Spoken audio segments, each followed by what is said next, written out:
আরও স্মরণ করছি টিসি হাই স্কুলের প্রধান শিক্ষক মরহুম আব্দুল কাদির চৌধুরী সাহেবের কথা, এলসিএম হাই স্কুলের প্রধান শিক্ষক জনাব আব্দুল রহিম চৌধুরী সাহেবের কথা, সহকারী প্রধান শিক্ষক জনাব সিরাজউদ্দিন চৌধুরী সাহেবের কথা।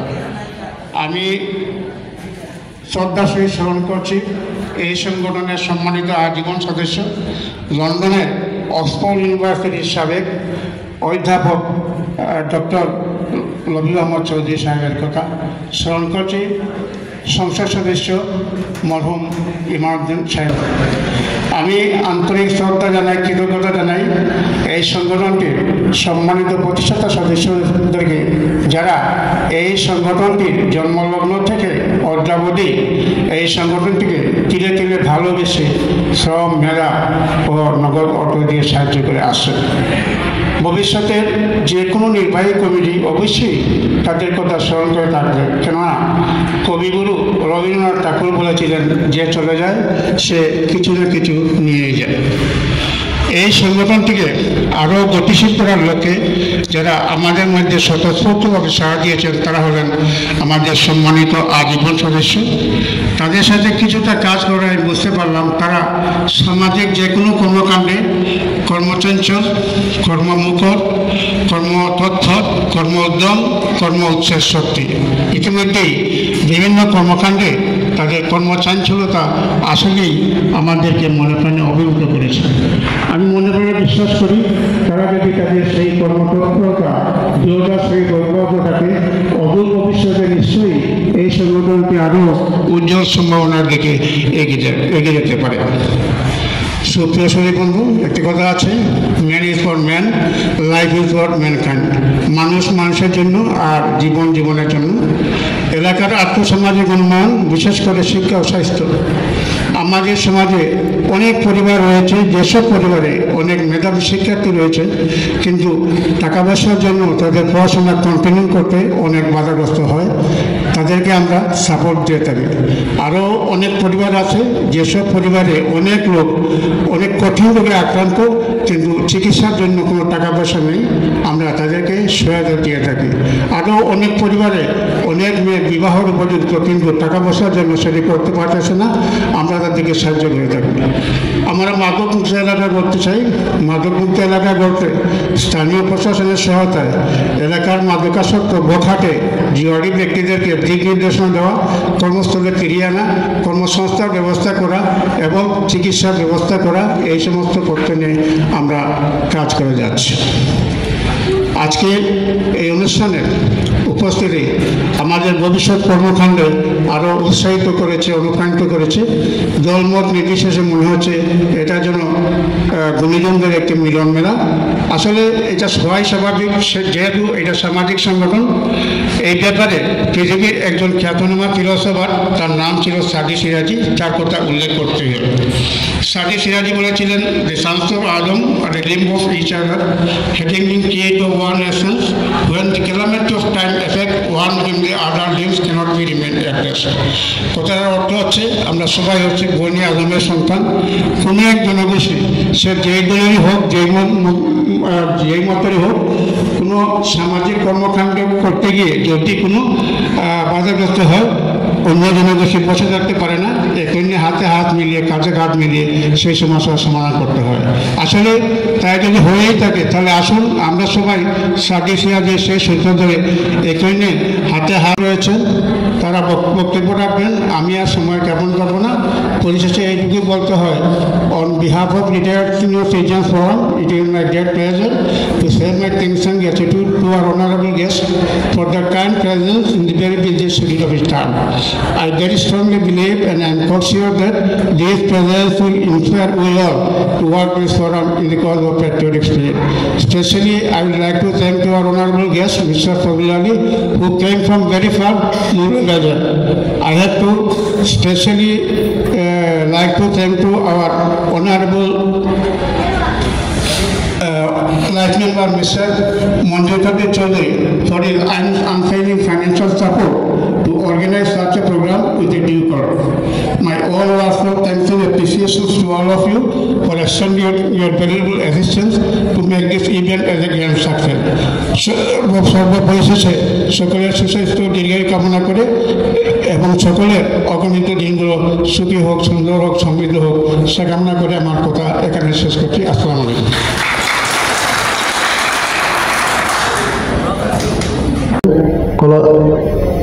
অবসরপ্রাপ্ত প্রবীণ নাগরিক সংঘ কর্তৃক আয়োজিত আজকে মনোমুগ্ধকর পরিবেশে ডিবেটিং প্রতিযোগিতা আমরা অংশগ্রহণ করেছি। উক্ত আজকে অনুষ্ঠানে অত্র প্রবীণ নাগরিক সংঘের সম্মানিত সভাপতি, প্রতিষ্ঠাতা সেক্রেটারি, বিভিন্ন গুণীজন উপস্থিত আছেন আমার সম্মুখে এলাকার গণ্যমান্য ব্যক্তিবর্গ, প্রিয় ছাত্রছাত্রীবৃন্দ, আসসালামু আলাইকুম। আমরা আজকে ডিবেট প্রতিযোগিতা খুব সুন্দরভাবে উপস্থাপন করেছি, আমরা উপভোগ করতে পেরেছি, আমাদের কাছে খুব ভালো লেগেছে এই অনুষ্ঠান। এই বয়সে যারা এত সুন্দরভাবে অনুষ্ঠান আয়োজন করতে পেরেছে তাদের কাছ থেকে আমাদের অনেক শিক্ষণীয় বিষয় আছে, এগুলো আমাদের জন্য এক্সাম্পল হয়ে থাকবে, অনুকরণীয় হয়ে থাকবে। আমরা যেন আমাদের জীবনে এই সুগম জিনিসকে কাজে লাগিয়ে সমাজের উন্নয়ন করতে পারি এই আশাবাদ ব্যক্ত করি আমি আমার সংক্ষিপ্ত বক্তব্য শেষ করছি। ধন্যবাদ সবাইকে। প্রতি উপস্থিত বিভিন্ন শিক্ষা প্রতিষ্ঠান থেকে আগত প্রতিষ্ঠান প্রধানগণ, প্রিয় ছাত্রছাত্রী এবং সুরী, আসলেই আমার পিছনে যে ব্যানারটা প্রদর্শিত হচ্ছে এর মধ্যে প্রথমে হচ্ছে অল ইজ গড, ছোট্ট তিনটি শব্দ, কিন্তু এর মধ্যে অনেক মহত্ব রয়েছে, অনেক গুরুত্বপূর্ণ তথ্য রয়েছে, যার প্রমাণ হচ্ছে আজকের এই অনুষ্ঠান যে পুরাতনরাই অনেক কিছুই করতে পারে, অনেক কিছু ধরিয়ে দিতে পারে। তো আমি আমার স্কুলের কিছু ছাত্রদের এখানে আমন্ত্রণ জানিয়েছি তাদেরকে আসার জন্য। এটা বাস্তবসম্মত কারণে আমরা জানি যে আমরা যত কিছু মুখে বলি, পুঁথিগত বিদ্যা দেই ক্লাসে, একটা বিতর্ক অনুষ্ঠানের এই সিস্টেম, এই নিয়মগুলা তোমাদেরকে রপ্ত করতে হবে, জানতে হবে। কিন্তু এটা যতই বলি না কেন, সরাসরি বাস্তবে কিছু দেখলে তার অভিজ্ঞতা হয়। এই উদ্দেশ্যকে সামনে রেখে কয়েকজন ছাত্রকে সামনে এখানে রাখছি আমরা। তো আমার প্রতিষ্ঠান গত 15, 16, 17, 18 সালে খুব ভালোভাবেই পারফর্ম করেছিল উপজেলা পর্যায়ে। এটা আমার মনে আছে, মেধাবী শিক্ষার্থী ছিল। পরবর্তীতে এই শিক্ষা কারিকুলামের এই জঞ্জালে আমাদের হিমশিম খেয়ে আমরা এই অতিরিক্ত কারিকুলার অ্যাক্টিভিটিস করা খুবই অসম্ভব হয়ে পড়ছিল। তো এবার ইচ্ছা করেছি যে 2025 সনে আমরা অন্তত উপজেলা পর্যায়ে একটা কম্পিটিশন করতে যাব, আমরা স্কুল থেকে আগে প্রস্তুতি নিয়ে নেব। এই জন্য এই বিতর্ক অনুষ্ঠানটাকে উপলব্ধি করা, দেখা জন্য এদিকে আহ্বান করেছিলাম। তো আমি অল্প কথা শেষ করে দিচ্ছি যে আমার কাছে যে মনে হয়েছে যে দুটি কলেজ তারা অবশ্যই তাদের অংশগ্রহণের কারণে আমাদের বাচ্চারা দেখতে পেরেছে, এই জন্য প্রথমে তাদেরকে ধন্যবাদ। দ্বিতীয় কথা হলো, তারা হয়তো সময় দেওয়া হয়েছে তাদের বিষয়কে নিয়ে কথা বলার জন্য, কিন্তু আমার কাছে যে 2-3টা বিষয় চোখের মধ্যে লাগছে, যেটা বা আমার কাছে মনে হয় যে একটা অপূর্ণতা রয়ে গেছে এই বক্তব্যের মধ্যে।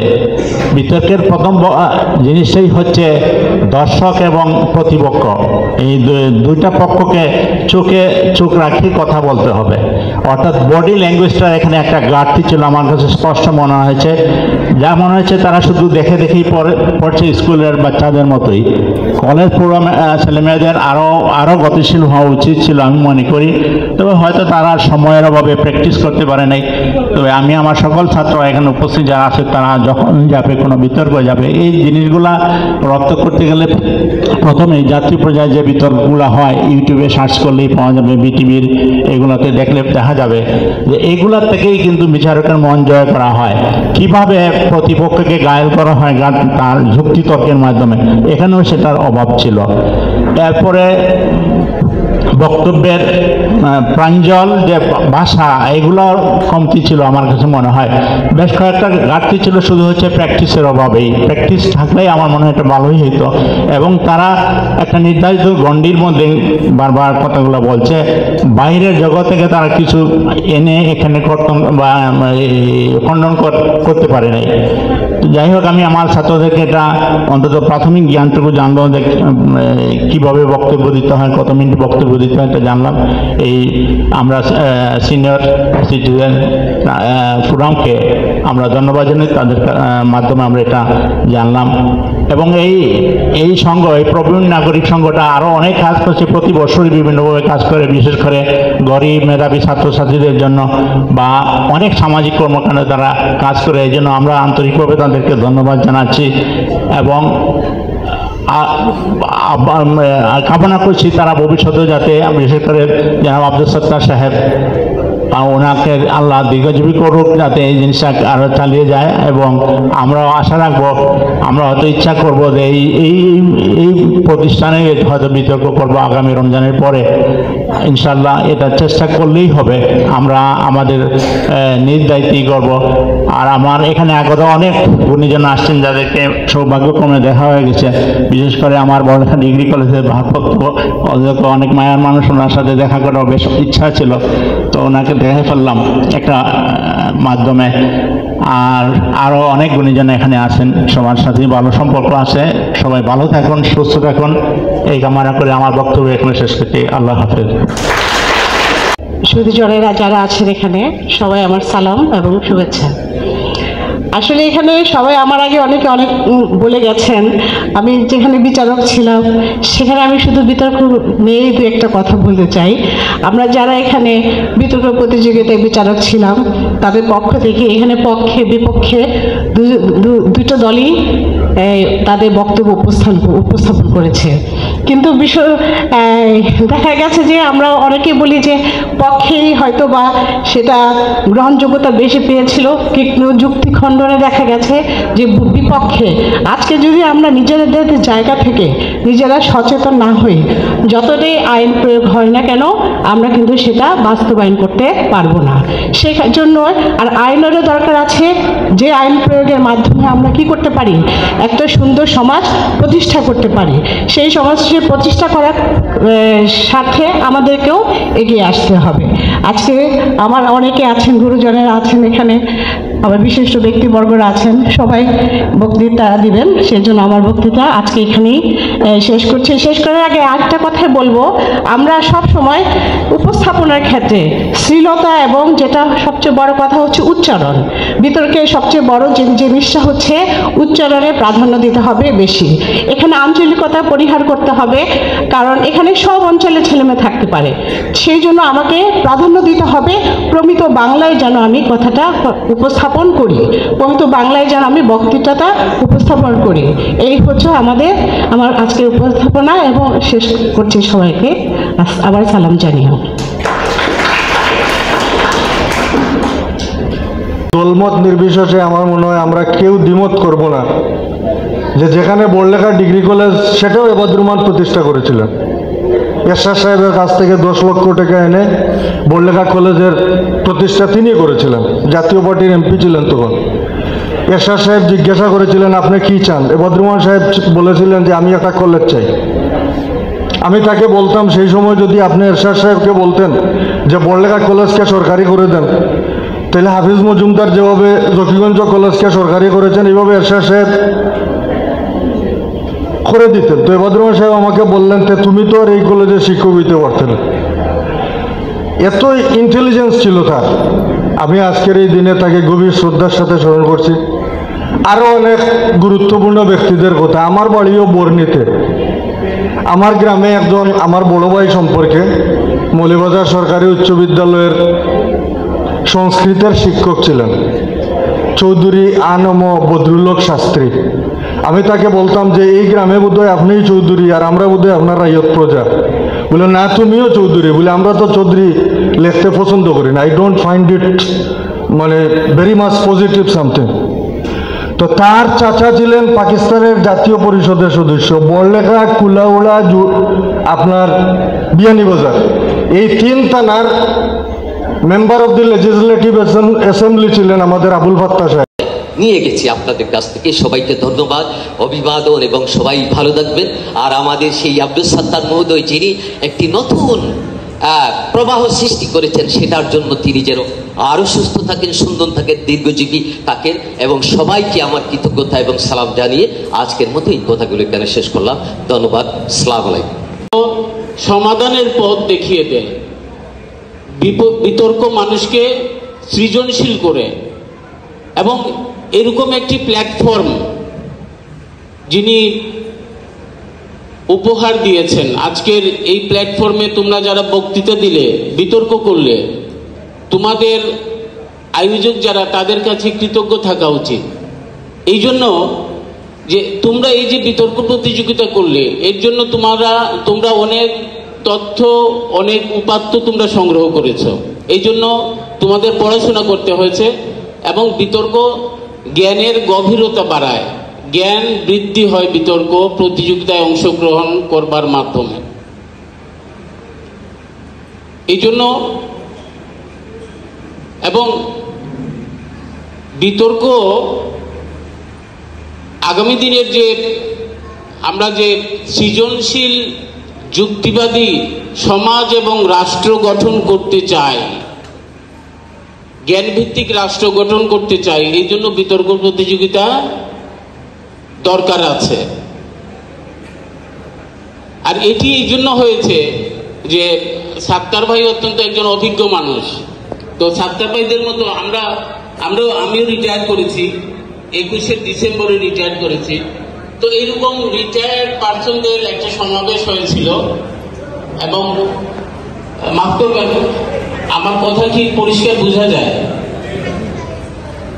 রিটায়ার্ড ব্যক্তিদের একটা সম্মেলন করা হয়েছিল, এবং এই সম্মেলনে বলা হয়েছিল যে আপনারা দীর্ঘদিন দেশের সেবা দিয়েছেন, রাষ্ট্রকে সেবা দিয়ে গেছেন, আপনাদের যে অভিজ্ঞতা, আপনাদের যে মেধা, আপনাদের যে প্রজ্ঞা, এই মেধা এবং প্রজ্ঞা একটা বিবরণ আপনারা লিখে দেন।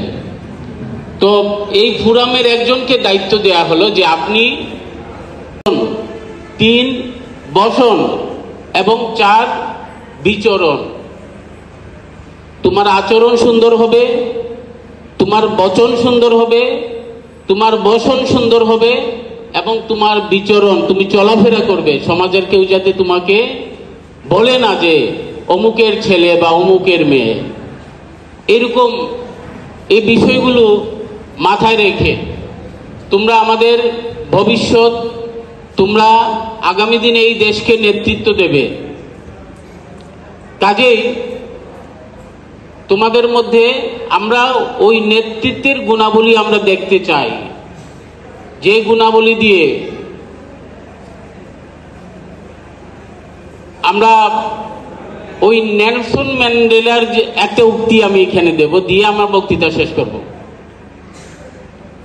আমরা অনেকেই নেলসন ম্যান্ডেলাকে চিনি, দক্ষিণ আফ্রিকার অবিসংবাদিত নেতা ছিলেন। তো তার বয়স, অনেক বয়সে মারা গেছেন।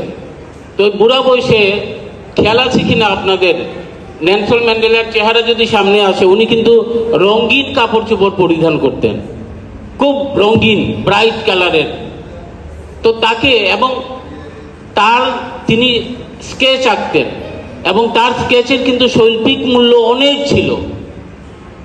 27 বছর জেলে ছিলেন নেলসন ম্যান্ডেলা। এই 27 বছরের জীবনে, জেল জীবনে তিনি অনেক স্কেচ এঁকেছেন। তার জেল থেকে আকাশ দেখা যায়, সূর্য দেখা যায়, ইত্যাদি ইত্যাদি, দূরের নদী, পাহাড়, এই জঙ্গল, এইগুলো নিয়ে উনি অনেক স্কেচ আঁকতেন। তো স্কেচে গাঢ় রঙের ব্যবহার করবার কারণ হিসেবে জিজ্ঞেস করা হয়েছিল। তো উনি বলছিলেন, use of cheerful colour in my sketch is the way of presenting how we do feel today.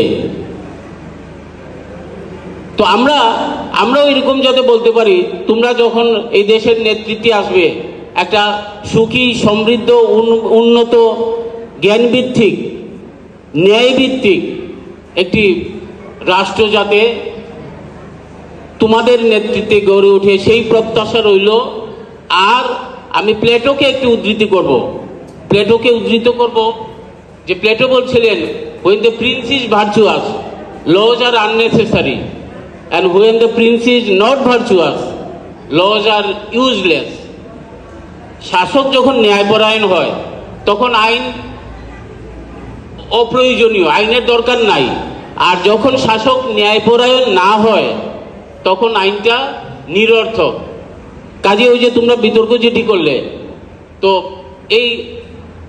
এই বিতর্কে দেখে আমি কিন্তু ওই যে মৌলভীবাজার জেলা দুর্নীতি প্রতিরোধ কমিটির আমি সভাপতি, এবং এটি দুর্নীতি দমন কমিশন 2004-এর আইন অনুযায়ী এটি প্রতিষ্ঠিত।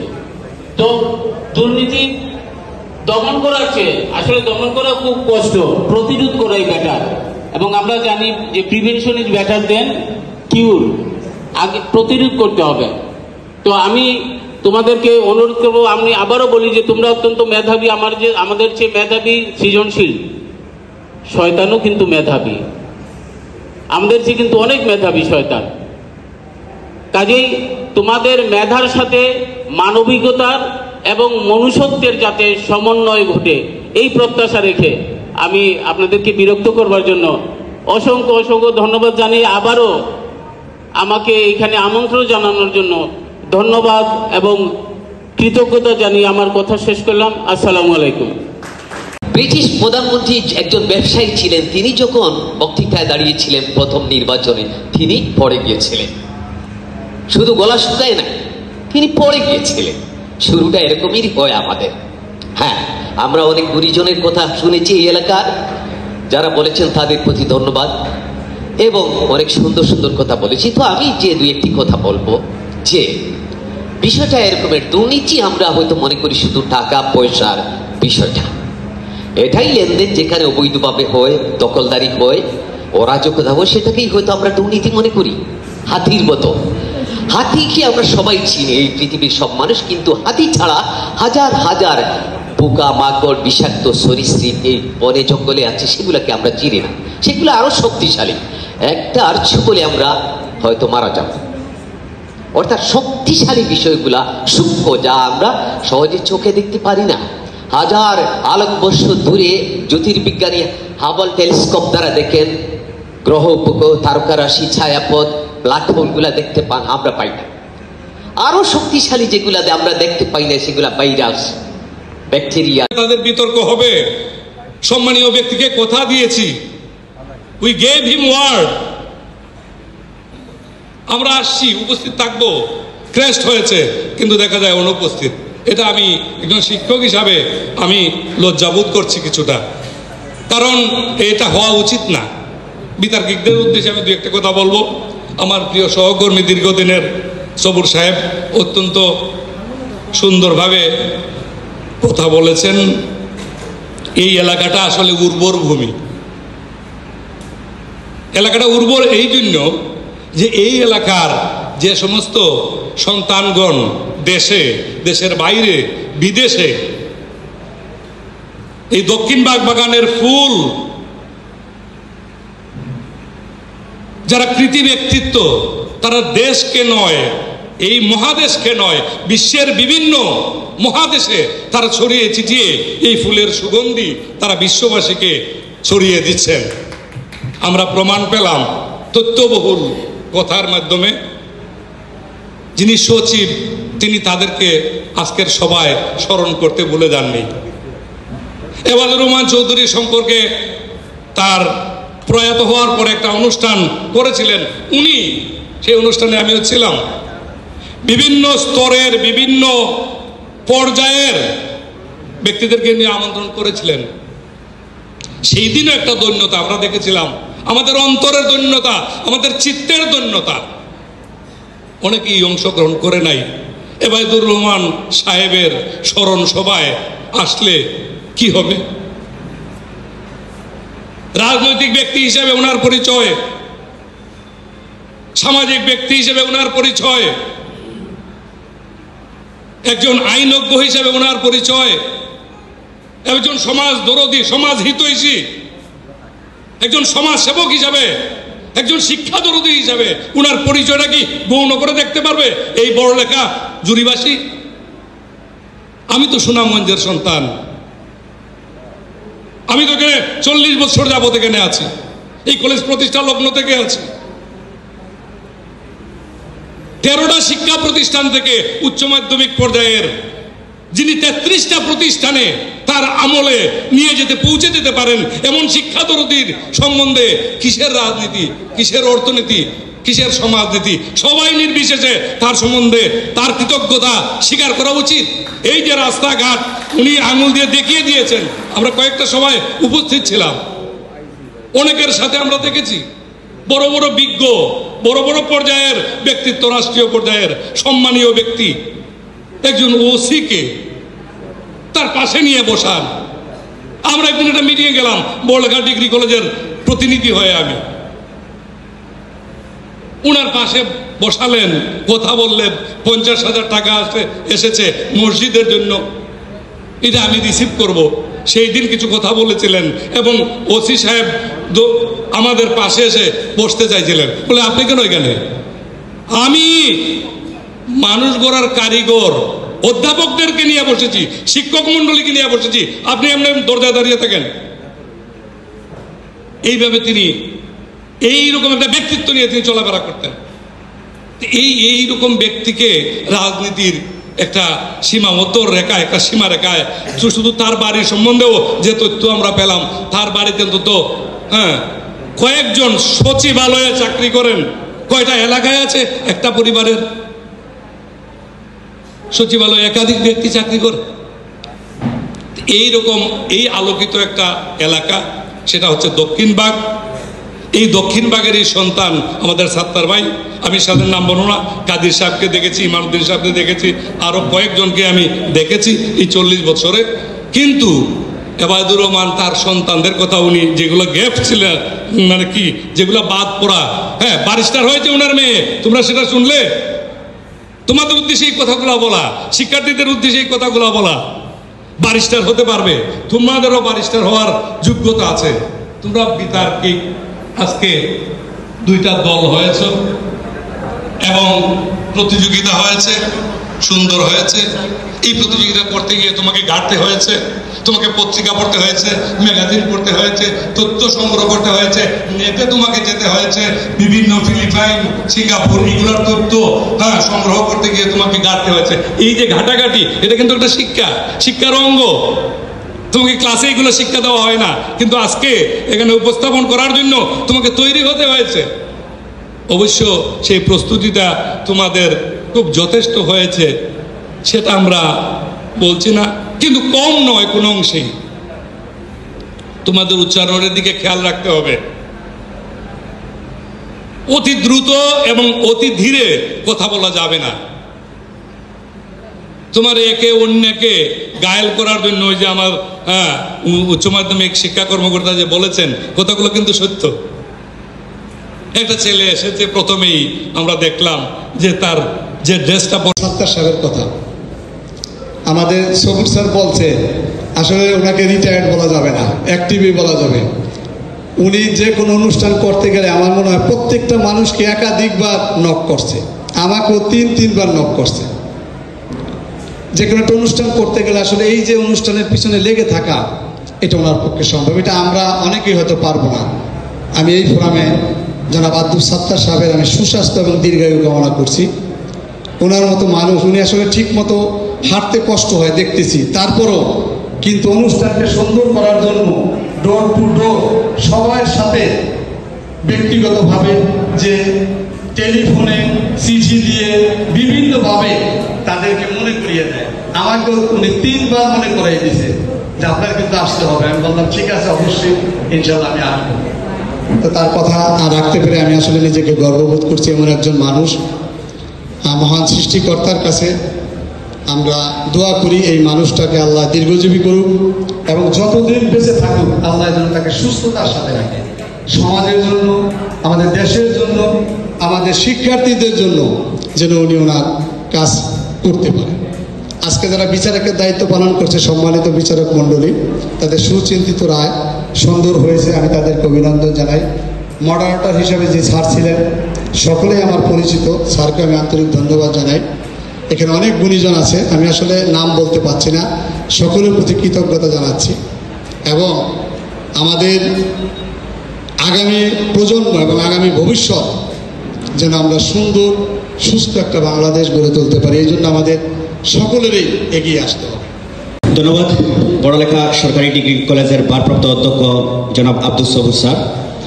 পিছনে যারা অডিয়েন্স রয়েছেন আপনাদের মনোযোগ আকর্ষণ করছি, এই মুহূর্তে যারা বক্তব্য রাখবেন বেশ সামান্য কয়েকজন রয়েছেন, ওনারা অনেক গুণী ব্যক্তি এবং আমরা যদি চেষ্টা করি ওনাদেরকে আসলে এরকম একই মঞ্চে একই প্ল্যাটফর্মে উপস্থিত করাটা দুর্বহ ব্যাপার। তাই পিছনে আপনারা যারা রয়েছেন আপনারা আমাদেরকে সহযোগিতা করবেন এবং ওনাদের প্রত্যেকটি বক্তব্য প্রত্যেকটি কথাই কিন্তু শিক্ষণীয়, আমরা বাস্তব জীবনে সেটি প্রয়োগ করব।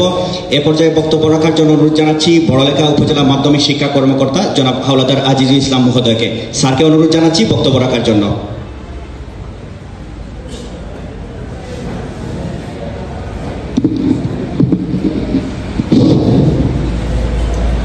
বিসমিল্লাহির রহমানির রহিম।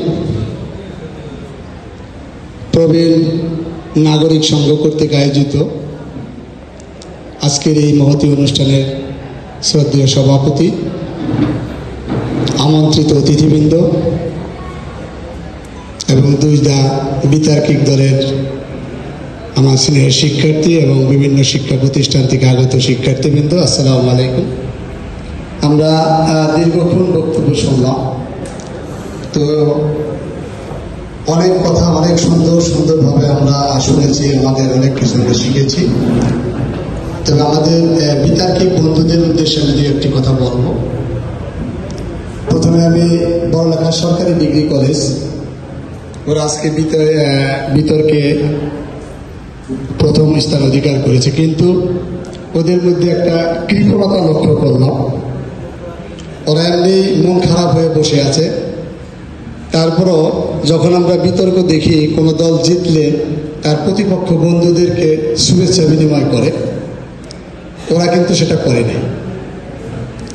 ওরা কিন্তু শুধু জুরি থেকে আসছে, আমাদের অতিথি আমাদের বন্ধুরা, তাদের সাথে ওরা শুভেচ্ছা বিনিময় করতে পারতো। আমি আহ্বান করব অনুষ্ঠান শেষে তাদের সাথে তোমরা শুভেচ্ছা বিনিময় করবা, কারণ তারা অংশগ্রহণ করছে বিদায় তোমরা আজকে বিজয়ী হয়েছ। তারপরে আমাদের শাহীদের কথা বলবো। এরকম একটা ফর্মাল অনুষ্ঠানে তুমি কলেজের ড্রেস ছাড়া তুমি আসছো, এটা তোমার ঠিক হয় নাই। ভবিষ্যতে এই ধরনের কোনো অনুষ্ঠানে যদি তুমি আসো কলেজের ড্রেস পরলে আমরা গর্বিত বোধ করি, যে যেহেতু কলেজের নির্দিষ্ট একটা ড্রেস আছে, তুমি এখানে বেড়াইতে আসো নাই কেন।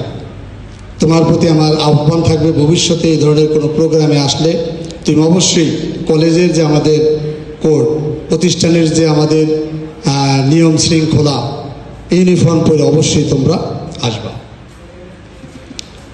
আজকে যারা বিজিতি হয়েছেন, আমাদের জুরি, আফতাবউদ্দিন, আমিনা খাতুন, কলেজের যারা তিনজন বিতার্কিক বন্ধু, ওরা ভালোই বলেছে, কিন্তু ওদের বক্তব্য এতটাই স্পিরিটলি ছিল যে আসলে আমরা দর্শক হিসাবে আমি অনেকটা কথাই আর বুঝতে পারি নাই। তোমাদের প্রতি আমার পরামর্শ থাকবো, যখনই যে কোনো প্ল্যাটফর্মে বিতর্ক করবা, ধীরে সুস্থে আস্তে আস্তে কথাগুলো বলবা। তোমাদের উদ্দেশ্য ছিল তোমরা যেই জিনিসটা লিখে আনছো 4 মিনিটের ভিতরে এটাকে শেষ করতে হবে, এরকম তোমাদের একটা উদ্দেশ্য ছিল, যার ফলে তোমরা দ্রুত পড়ে গেছো, যার ফলে সম্মানিত বিচারকরা কিন্তু তোমাদের অনেক পয়েন্টই তারা বুঝতে পারে না, যার ফলে তোমরা পিছিয়ে গেছো। আমি মনে করি এটা ভবিষ্যতে তোমরা যখন বিতর্ক করবা সরাসরি দেখে পড়ার চেষ্টা করবা না, হয়তো পয়েন্ট আকারে কিছু পয়েন্ট নোট করে আমরা একটা পয়েন্ট দেখবো, ওর উপর তোমরা বিতর্ক করবে, তাহলে ভবিষ্যতে তোমরা ভালো করবা। তোমরা এখনো ছাত্র, ভুল হওয়াটা তোমাদের স্বাভাবিক, এইটাই স্বাভাবিক, ভুল না করাটা হলো অস্বাভাবিক। আজকে তোমরা যে ত্রুটি বিচ্যুতিটি করেছো, ভবিষ্যতে এই ত্রুটি বিচ্যুতি যখন সংশোধন করবা তোমরাও একজন সেরা হবা। আমি তোমাদেরকে অভিনন্দন জানাচ্ছি এবং আমাদের বিজয়ী দল বড়লেখা সরকারি ডিগ্রি কলেজ, তাদেরকেও আমরা অভিনন্দন জানাচ্ছি এবং সুন্দর একটা বিতর্ক উপহার দেওয়ার জন্য। ওরা উভয় দলই চেষ্টা করেছে। আমাদের পক্ষের দলনেতা বা পক্ষের দলেরা চেষ্টা করেছে যে আইনকে যথাযথভাবে প্রয়োগের মাধ্যমেই আমাদের দুর্নীতি নির্মূল করা সম্ভব। আমার বিপক্ষ দলের বন্ধুরা বলেছে যে না, আইন তো থাকবেই, পাশাপাশি আমাদের একটা নৈতিক শিক্ষা এটা দরকার আছে। নৈতিক শিক্ষা যদি আমাদের না থাকে তাহলে কিন্তু আমরা বড় হয়ে আমরা যত বড় আইন, যেমন যারা আইন তৈরি করে তারাই যদি আইন ভঙ্গ করে তাহলে আইনের বাস্তবায়নটা কেমনে হবে? এইখানে আমাদের নৈতিকতার দরকার। এই জন্য আমার মনে হয় ওদের এই পয়েন্টে ওরা কিন্তু অনেকটা এগিয়ে আছে। আমি উভয় দলকে অভিনন্দন জানাচ্ছি। তোমরা ভবিষ্যতে আরো ভালো করবে এবং আজকের যে বিষয়টা নিয়ে তোমরা বিতর্ক করলে তোমাদের জীবনে বাস্তবে এটা প্রয়োগ করবা, এটা আমরা তোমাদের প্রতি আশা করি এবং তোমাদের প্রতি আমরা দোয়া করি। তোমরা বড় হও, আদর্শ মানুষ হও, আলোকিত মানুষ হও, সমাজ এবং দেশের জন্য তোমরা কিছু করো। তোমাদের সুস্বাস্থ্য এবং দীর্ঘায়ু কামনা করছি। নিকৃষ্ট কোনো একটা স্বৈরাচারের হাত থেকে আমরা মুক্তি পেলাম না, আমরা দাস হতাম। We have been slaves. We are born free, but we have been made slaves by the fascist Hasina regime. আল্লাহ তাআলা আমাদেরকে এই কৃতি সন্তানদের জীবনের বিনিময়ে স্বাধীনতার স্বাদ আস্বাদ মুক্তভাবে কথা বলতে পারছি, এই জন্য আল্লাহ তাআলা শুকরিয়া আদায় করছি। আমি এখানে ফজলুল্লাহ স্যার আছেন, একটা কথা শুধুমাত্র বলতে চাই যে পাশ্চাত্যের যে চিন্তা দর্শন, এই চিন্তা দর্শনের সাথে আমাদের চিন্তা দর্শনের কিছু মৌলিক পার্থক্য রয়েছে। আজকের ওয়েস্টার্ন ফিলোসফি দাঁড়িয়ে আছে গ্রিক দর্শনের উপরে। গ্রিক দার্শনিকরা সক্রেটিস, প্লেটো, অ্যারিস্টটলের যে দর্শন, it is not still today justified. যেখানে দার্শনিক রুশো লিখেছেন, সক্রেটিস, প্লেটো, অ্যারিস্টটল মনে করতেন men are not at all equal by nature, since some are born for slavery and some are born for mastery. আমাদের এই দেশের একজন মহান দার্শনিক প্রফেসর জি.সি. দেব বলেছেন এটা হচ্ছে একটা অমানবিক দর্শন।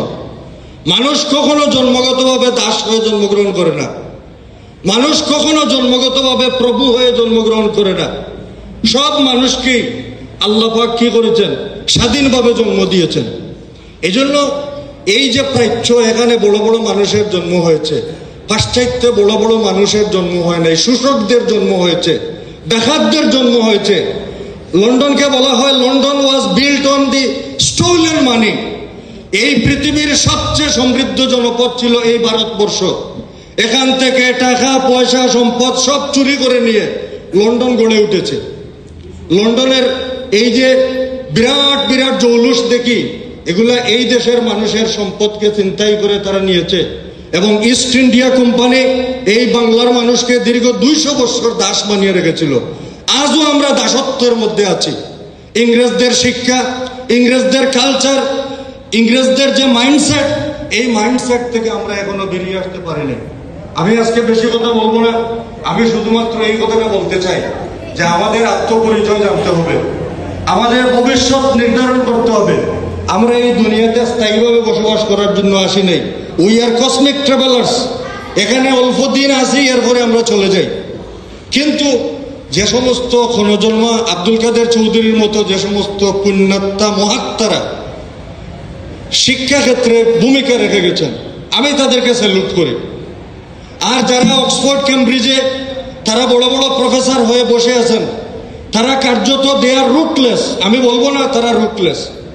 আমার একজন আত্মীয় ডক্টর আলম ওয়াহিদ সাহেব, এই আব্দুল কাদের চৌধুরী সাহেবের বাতিজা, আমার সম্পর্কে মামা হন। এই আবদুল্লাহ চেয়ারম্যান এই যে তালিমপুরের, উনি আমাকে আমাদের বড়লেখা কলেজে একদিন আসলেন। তো তার একটা বই ছিল, তার বইয়ের নাম হচ্ছে এশিয়ান ইকোনমি ইন ট্রানজিশন। এই বইটা দিল্লি ইউনিভার্সিটিতে বা আপনার টেনেসি স্টেট ইউনিভার্সিটিতে আমেরিকাতে বা ক্যালিফোর্নিয়া ইউনিভার্সিটিতে পিএইচডি লেভেলে রেফারেন্স বই হিসাবে পড়ানো হয়। তো আমি বললাম, মামা, you are not a rootless, but because you did not forget your root. তিনি খুব খুশি হয়েছিলেন যে আমি পিসি স্কুলের ছাত্র ছিলাম, আমি টেনেসি স্টেট ইউনিভার্সিটির অর্থনীতির প্রফেসর এবং চেয়ারম্যান, কিন্তু আমি এখনো পিসি স্কুলের শিক্ষকদের কথা বলি নাই, পিসি স্কুলের মাটির কথা বলি নাই। এই যে মাটিতে আমার জন্ম হয়েছে, এই মাটিকে আমি কি করে বলতে পারি? সুতরাং তুমি ঠিকই বলেছ, I am not a rootless. আপনি অনেক বড় পণ্ডিত হলেন, অনেক কিছুই হলেন, কিন্তু মানুষ হলেন না। মানুষের প্রতি আপনার ভালোবাসা থাকলো না। আপনি যে মাটিতে জন্মগ্রহণ করেছেন সেই শিকড়ের সাথে ইউ আর নট কানেক্টেড। আপনি কি হলেন? এই জন্য আমি যে কথাটা বলতে চাই, আমরা যে যাই হই, আমরা যেন আমাদের শিকড়ের সাথে আমাদের সম্পর্ক থাকে। যে মাটিতে আমি জন্মগ্রহণ করেছি, ডক্টর মোহাম্মদ শহীদুল্লাহ বলতেন, the purpose of education is not necessarily seeking jobs or হ্যাঙ্কারিং after certificates. বড় বড় ডিগ্রি অর্জন করলাম, বড় বড় চাকর বাকর হলাম, সরকারের সেবাদাস হলাম, এটা শিক্ষার উদ্দেশ্য নয়। এই জন্য আজকে যাতে আমরা এই মাইন্ডসেট আমাদের তৈরি হয় যে আমরা দাস হব না, আমরা স্বাধীন মানুষ হব এবং মানুষের কল্যাণে irrespective of caste, creed and religion, আমরা মানুষের বিপদের মুহূর্তে, একজন মানুষের সবচেয়ে বড় বিপদ হচ্ছে মূর্খতার বৃত্তে সে আবদ্ধ থাকে।